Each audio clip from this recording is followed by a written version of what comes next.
Okay guys, isa na muli mapagpalang umaga, tanghali, gabi po sa inyo lahat. Sana po ang lahat ay nasa mabuting kalagayan at ligtas sa anumang kapahamakan. Sana po kayo dako ng mundo naroroon. Ako pumuli ang inyong lingkod, Maestro 21 TV. At sa ating video ngayong araw na ito mga kalingap, tayo muli po ay magbibigay ng ating panibagong kuro-kuro, komento, opinion at reaction tungkol nga po dito mga kalingap sa naging pakayag po ni Kalingap Rob sa kanya pong naging live kamakailan lamang po mga kalingap, at ito nga po tungkol po sa dalawa po niyang kalingap angel na talaga naman daw po ay siya po ay believe po dito sa dalawang kalingap angel na ito mga kalingap. At the same time ay nakapagbigay din po itong si Kalingap Rob ng real talk na real talk din po ni Kalingap Rob ang mga sponsor. Okay, bunsod po dito siguro mga kalingap, bakit po naitapik po ito ni Kalingap Rob dahil po doon sa mainit na pinag-uusapan ngayon tungkol po sa isang kalingap angel na umalis na po sa kalingap, and at the same time itong pong mga sponsor, group of sponsors na umalis na po sa poder. Umalis na po o tumigil na po sa pagbibigay ng biyaya o pagtulong po kay Joy Diwata. Okay, so yan po yung ating pag-usapan. Pero bago po yan, ay suportahan po natin mga kalingap, Bal Santos Matubang, Ate Edna Vlog, Kalingap Rob, at siyempre kung bagong silip lang kayo, bagong dating lang po kayo sa ating munting channel, sana po ay inyo rin pong tangkilikin sa pamamagitan po ng pagbibigay nyo ng like, share, and subscribe, at tuloy pindutin na rin po ang notification bell, at nang sa ganun tayo pa rin po ay magkita-kita at magsama-sama sa susunod pa pong mga reaction videos na ating gagawin. Likewise, mag-alot shoutout sa ating mga kasamahan po dyan sa Karepa Kalingap Reactor Partners, sa pamumuno po yan siyempre ng ating Presidente Javier De Leon aka Virador, at ganoon din po tangkilikin po natin ang ating mga Kalingap Partners, Kalingap Charity Vloggers, lalo na po yung mga nariyan sa iba't ibang Kalingap Landipad na mayroon po tayo sa ating bansa. Okay, so mga Kalingap, sabay-sabay na natin panuorin ang naturang pahayag po ni Kalingap Rob tungkol po dito sa dalawang super angel at yung kanya pong pakayag tungkol po sa ating mga ilang sponsors. Okay, panoorin po natin mga kalingap.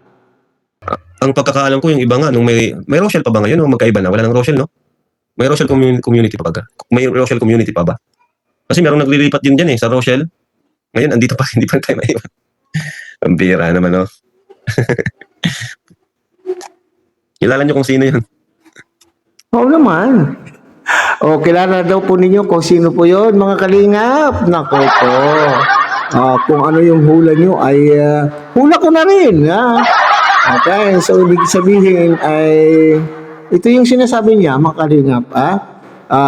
Umalis sa kalingap, nagtampo sa kalingap, mayroong hindi nagustuhan sa kalingap dahil isa po siguro sa mga dahilan po na sinasabi po niya mga kalingap ay pinalapa. Pinalapa po siya sa mga balahurang anong tawag dito? Reactor. Pinalapa po, ibig sabihin pag pinalapa ka ay pinabayaan ka. Hindi ka man lang ipinagtanggol, basta pinabayaan ka, nalapain ka ng mga ibang reactor. So ito po yung sinasabi ni Kalingap Rob ng mga kalingap na sponsor, at the same time po ay reactor din po ng kalingap. Itong sinasabi po ni Kalingap Rob. Lumipat sa Rochelle. Nagpapalakas kay Insan Roel. Wow, okay. Lumipat daw po ng Rochelle. Nagpapalakas po kay nagpapalakas daw po kay kay Ruel o Malalag. Pero sa palagay ko naman po ay mga kalingap ay nandun pa rin po siya. At sinusuportahan din naman po siya ng community na po yun na kanya pong pinuntahan. Maayos naman pa hanggang sa ngayon ay maayos pa naman po sila. Pero ngayon, na kay Joy. Yun lang ang ayun lang ang ating parang medyo hindi para sa akin o point of view ko ito parang okay, walang problema. Okay, natanggap natanggap naman po ng Kalingap na siya po ay naroon sa ibang community at wala naman na din po siya, wala naman na din po siya sa community ng Kalingap, sa roster ng mga reactors. Okay, so walang problema na po dun, mga Kalingap. Ang nagiging ang nasisilip lamang po, ang nasisilip lamang po ng mga iba, lalo na po itong mga sinasabing solid, organic, Kalingap supporters, ay bakit naroon po sa kabilang community at ay ang kanya pong tinutulungan o ini-sponsoran, ang isa po sa kanya pong ini-sponsoran ay isang solid Kalingap angel. Yan. Isang Kalingap angel. Ito yung sinasabi paano kaya? Wala bang conflict of interest na bakit po, ay baka sabihin na naman po, ay maestro, wala naman pong problema kasi ang kanila pong layunin lamang ay makatulong po kay Joy Diwata, hanggang doon na lamang po sila. Okay. Napakaganda po mga Kalingap. Napakagandang tingnan na maski ikaw ay nasa ibang community, kung ang puso mo ay sa pagtulong lamang, ay hindi mo tinitignan kung ano yung community na yan. Kasi kung tumutulong ka, ang pagtulong kasi, maski sino ay pwede mong tulungan. Okay? Naintindihan po natin po yan. Ang problema lang kasi, hindi naman ito problema. Tatawagin ba natin problema, mga Kalingap? O sige, kasi sa pananalita, gano'n naman talaga. ang kinlang dito, ang hindi ko maintindihan ay ganito po. Okay. So, walang problema kung ikaw ay ibang community ka o mayroon kang sariling community at ikaw ay tumutulong sa mga gusto mong tulungan sa iba't ibang na nandun po sa iba't ibang community sapagkat ang puso mo ay sa pagtulong lamang. Ang nagkakaroon lamang po ng hindi magandang usapin kung tinutulungan mo yung nandito sa loob at ikaw naman din po ay isa sa tumutuligsa. Yan. Ikaw ang isang namumuna. Ikaw ang isang kumokontra sa mga programa at sa mga hindi magandang nakikita mo. So, ibig sabihin, ikaw ay isang kritiko. Kritiko ng community kung saan nakabilang yung iyong tinutulungan. Kaya nga po sinasabi ko, dito nagkakaroon po ng conflict of interest. Kaya tuloy, itong tinutulungan, itong ini-sponsoran, ay para bagang nandun po siya sa pagitan ng dalawang nag-uumpugang bato. Kaya ngayon, doon din yung nagkaroon ng problema kasi siyempre, naninimbang po itong beneficiary na ito. Naninimbang. Kaya ngayon, nung nakitaan po siya ng kilos o pananalita na pabor doon sa community kung saan siya nabibilang at bilang pagtanaw ng utang na loob na naman may bilang pagpapakita bilang pagpapakita ng kanyang loyalty doon sa community na tumulong sa kanya ay siyempre medyo naninimbang. Tinitimbang-timbang po niya yung sinabi. Ngayon, ito po yung naging resulta. Noong nakitaan po siya na para bagang hindi niya pinapahalagahan po yung sponsors na ito, kaya tuloy, umalis po itong mga sponsor. Kalingap naman si Joy. Ang bira. Di nila mawakwak si Joy. Yes. Sa palagay ko, ever since, matagal na pong nagsasabi po itong si Joy, hindi mawawakwak. Hindi nawawakwak kasi yung kanya pong pagtanaw ng utang na loob at yung loyalty po niya. Kaya nga, nami-misinterpret po siya ng mga sponsors na ito kasi nga kung maaari ay medyo dumidistansya po siya. Dumidistansya po siya sa mga sponsor. Pero guys, sa mga sponsor ni Joy, wag niyo pong ano, no? Wag niyo pong iwan si Joy. Huwag niyo pong iwan si Joy. Kung talagang ano yung pagtulong niyo sa kanya, wag niyo siyang iwan.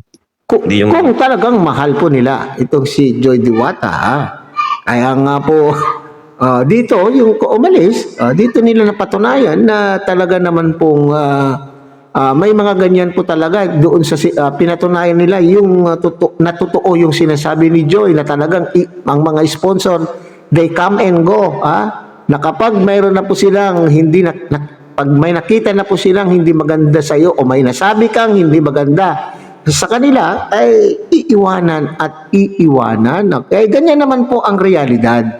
Ang realidad po ng buhay ay walang panghabang buhay. Magjowa nga po mga kalingap, nagkakahiwalay pa. Ito pa kaya nga beneficiary sponsor relationship. Hindi po ba mga kalingap?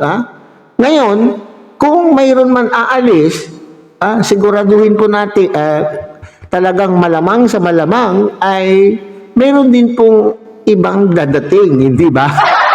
Kumbaga, kung may nagsarang pintuan, siguradong panigurado, mayroon magbubukas at magbubukas na muli ang pintuan na yan. Hindi po ba mga kalingap?